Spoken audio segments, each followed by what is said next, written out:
तो ये पीएसएम का एक इम्पॉर्टेंट एपिडेमियोलॉजी पॉइंट से भी एक अच्छा खासा टॉपिक होता है और साथ साथ में पैथोलॉजी में भी इसका काफ़ी इंपॉर्टेंस है। तो आपको बताइए चिकनगुनिया का काफ़ी ज़्यादा इम्पैक्ट पड़ा था जब इस वायरस की वजह से बहुत ज़्यादा बोन ब्रेकिंग फीवर भी बोला गया था इसे। तो अभी स्टार्ट करते हैं। प्रेजेंटेशन की आउटलाइन क्या है, हमें डेफिनेशन पढ़नी है, फिर एजेंट किसके थ्रू ये फैलता है, ट्रांसमिशन क्या है, उसकी एपिडेमियोलॉजी क्या है, क्लिनिकल प्रेजेंटेशन क्या होगी, डायग्नोसिस क्या होगी, ट्रीटमेंट एंड प्रिवेंशन। तो सबसे पहले बात आती है चिकनगुनिया जो वर्ड है वो आया कहाँ से है। तो ये स्वाहिली वर्ड से डिराइव हुआ है जो कि टेंजेनिया की लैंग्वेज है, किमाकोंडे लैंग्वेज, जिसका मतलब क्या है, स्वाहिली जो वर्ड होता है इसका मतलब होता है टू बिकम कॉन्टॉर्टेड। कॉन्टॉर्टेड मतलब होता है बेंडिंग। लाइक अगर आप देख सकते हो इस पर्सन को कि कैसे झुका हुआ है, मतलब इसमें इस बीमारी के अंदर जो इंसान है वो कॉन्टॉर्टेड पोजिशन में आ जाएगा। मतलब खुद के सहारे वो नहीं सीधा खड़ा हो पाता, दो लोगों की हेल्प चाहिए या झुककर चलने लगता है।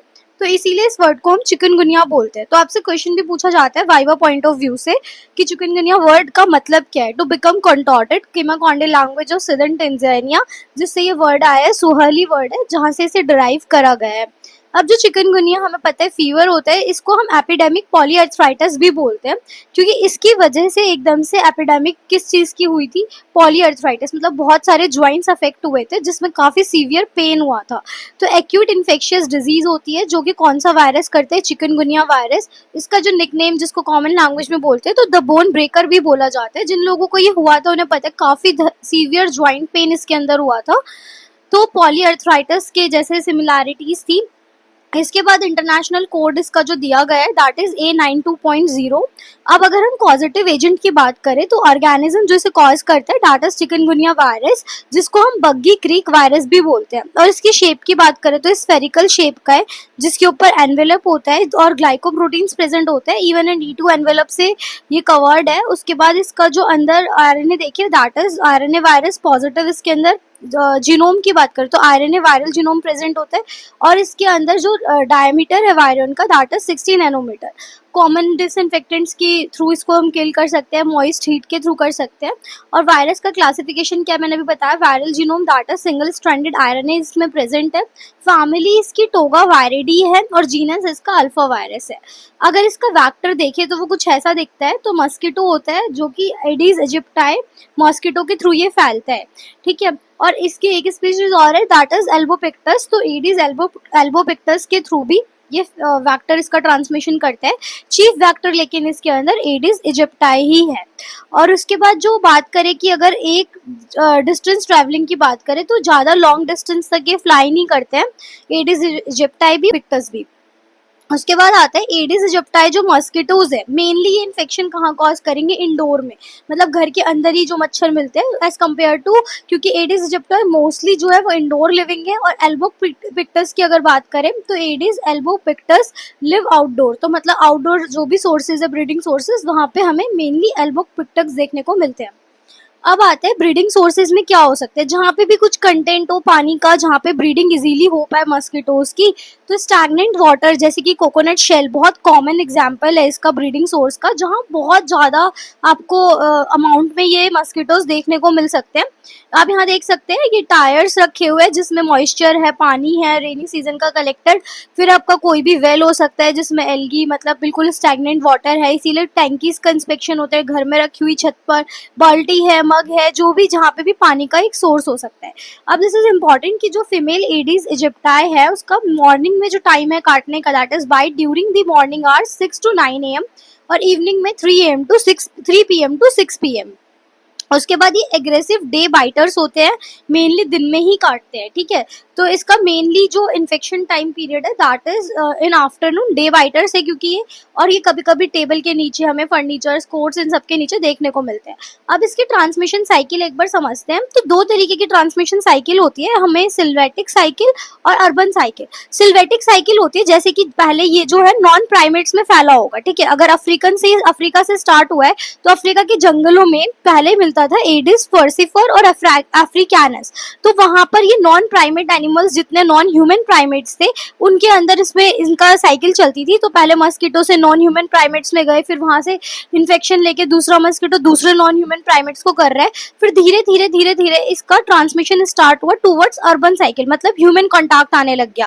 तो ये जो मस्कीटो था फिर इससे नॉन ह्यूमन प्राइमेट से कहाँ ट्रांसमिशन हुआ, कुछ म्यूटेशन वगैरह हुआ होगा जिसकी वजह से ये ह्यूमन में कॉज हुआ, फिर ह्यूमन से अदर वर्टिब्रेट्स वगैरह में ऐसे ही ये फैलता चला गया कि एडिस इजिप्टाई पहले ह्यूमन को बाइट कर रहा है, फिर वहां से किसी और ह्यूमन के अलावा किसी वर्टिब्रेट्स को, फिर ये साइकिल पहुंच गई कंटिन्यूएशन इसका urban chikungunya virus transmission cycle इसे हम बोलते हैं।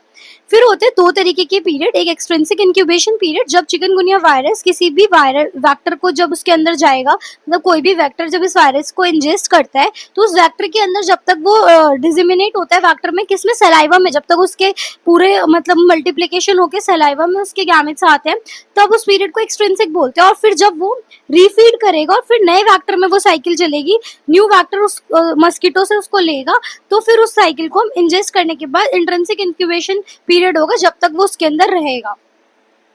उसके बाद इंट्रिंसिक इंक्यूबेशन पीरियड में ही वो किसी ह्यूमन को या बाइट अप करेगा, फिर वो साइकिल ह्यूमन टू मस्कीटो चलती रहेगी। तो यहाँ पे ऐसे ही दिखाया हुआ है कि पहले अगर हम यहाँ पे बात करें कि इन्फेक्टेड एडिस मस्कीटो की, उसने इन्फेक्ट करा किसी अनइन्फेक्टेड पर्सन को, फिर उसमें वो ट्रांसमिट करा किसी अनइन्फेक्टेड एडिस मस्कीटो से, फिर उसने फिर किसी न्यू पर्सन को इन्फेक्ट कर दिया। तो इस तरीके की साइकिल कंटिन्यूएशन में चल, और ये साइकिल इस तरीके से कुछ है कि पहले chikungunya virus infection begins with an infected mosquito bite.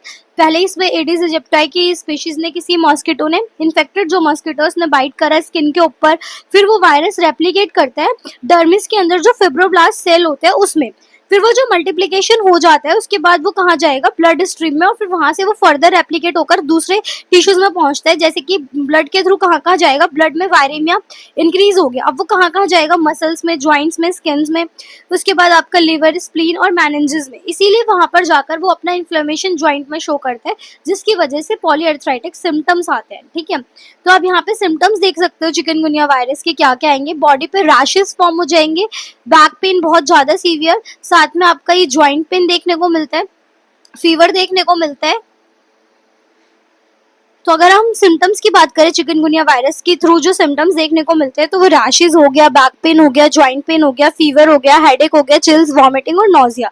Possible virus infection कैसे हो सकते हैं, कोई अगर हम बात करें इसके अंदर तो पॉसिबल इंटरवेंशन कैसे कर सकते हैं, तो हम एंटीबॉडीज, वैक्सीन और एंटीवायरल ड्रग्स। वैसे मेनली इसका कोई स्पेसिफिक कोई भी एंटीबॉडीज अभी है नहीं हमारे पास, लाइक कि वैक्सीन की फॉर्म में कुछ भी अवेलेबल नहीं है। पहले लैब टेस्ट देखते हैं तो हम इसमें एलिसा टेस्ट कराते हैं और पॉलीमरेज चेन रिएक्शन टेस्ट कराते हैं। एक बहुत ज्यादा कॉम्प्लिकेशंस, अगर बहुत ज्यादा मतलब चिकनगुनिया वायरस से कोई इन्फेक्टेड और उसका सिवियरिटी आ गई है तो आपको ऐसे स्किन पे लीजन्स मिलते हैं, बल्बस स्किन लीजन्स इसको बोलते हैं। कभी कभी इसके अंदर convergence, contraction, relaxation, severe muscles का हमें नर्व सेल्स की वजह से अगर डैमेज हुआ है तो नर्व सेल एक्टिविटी इंपेयर हो जाएगी, तो उसकी वजह से कन्वर्जन्स भी देखने को मिलते हैं। एक पर्टिकुलर सिंड्रोम है दैट इज गुलेन-बेयर सिंड्रोम, वो भी इसमें देखने को मिलता है। फिर आपका रेटिना का इन्फ्लेमेशन, रेटिनाइटिस हो गया, हेपेटाइटिस हो गया, मैनिंजो एंसेफेलाइटिस हो गया, nephritis, convergence, cranial nerve palsy, Guillain Barre syndrome, acute renal failure और बहुत ज्यादा कॉम्प्लिकेशन में रेस्पिरेटरी फेलियर और लास्ट में मेनिंजाइटिस। और ऐसे बच्चे की शक्ल दिखाई है, crying in the pain, who is suffering from this particular disease. अब आती है एक differential diagnosis which is very important. आपसे मतलब एग्जाम में भी, वाइवा में पूछा जाता है कि आप कैसे डिस्टिंग्विश करोगे कि चिकनगुनिया फीवर है कि डेंगू फीवर है। तो डेंगू का सबसे स्पेसिफिक पैक्युलर फीचर होता है रेट्रो ऑर्बिटल पेन, आंखों के पीछे की तरफ दर्द हमें फील होता है, और साथ साथ में इसमें हाइपोटेंशन देखने को मिलती है, ट्रांजिएंट आर्टेरियल हाइपोटेंशन। लेकिन अगर चिकनगुनिया की बात करें तो एक्यूट पॉलीआर्थराइटिस इसका मेन फीचर है, मतलब बहुत सीवियर ज्वाइंट पेन होगा और टेनोसिनोवाइटिस। उसके बाद यहाँ पे रैशेस और ब्लीडिंग देखने को मिलती है। फीवर सब में कॉमन है, माइल्जिया सब में कॉमन है, मलेरिया में हमारा एनीमिया देखने को मिलता है, और जॉन्डिस और रीनल फेलियर।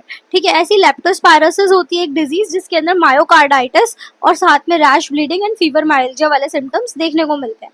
क्वेश्चन आता है, is there any effective treatment of chikungunya? तो अभी कोई भी इफेक्टिव ट्रीटमेंट नहीं है, there is no active treatment against chikungunya virus. Presently हम क्या करते हैं, सिर्फ सिम्टोमेटिक सपोर्टिव केयर दे देते हैं, न्यूट्रिशन देते हैं, ORS वगैरह, हाईली अगर डिहाइड्रेटेड बॉडी है तो उसमें हम रेमेडीज बस फॉलो करते हैं।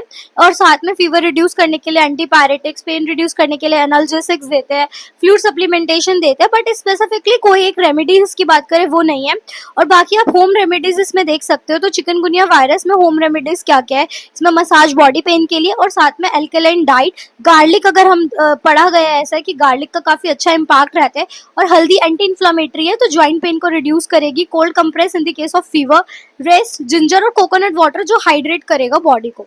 साथ में ऐसे फ्रूट्स देना जो विटामिन सी और ई के एनरिच्ड हो, जैसे एप्पल्स हो गए, आपका बनाना हो गया, एल्कलाइन डाइट देनी है, ओमेगा 3 फैटी एसिड्स देने हैं। अब इसकी आती है एपिडेमियोलॉजी की बात कि कहाँ था। तो सबसे पहले हमने अभी पढ़ा अफ्रीका में देखा था इसे, टेंजानिया में सबसे पहले इसके बारे में बताया गया था, फिर बाद में इसके केसेस अफ्रीका, पाकिस्तान, इंडियन सब कॉन्टिनेंट सब जगह फैले। फिर इसका एक आउटब्रेक जो हमें देखने को मिला था 1999 में, जिसमें मलेशिया के अंदर पोर्ट क्लांग में 27 पीपल अफेक्टेड थे। फिर ऐसी दूसरा आउटब्रेक 2005 में देखने को मिला फ्रेंच के आइलैंड में, और फिर 18 मई 2006 में 2,58,000 रेजिडेंट्स अफेक्ट हुए थे, इससे 219 डेथ भी हुई थी। तो ये एरिया मार्क्ड है जिसके अंदर ये आउटब्रेक्स देखने को मिले हैं। फिर आते हैं नोटेबल आउटब्रेक्स इंडिया में कब कब मिले।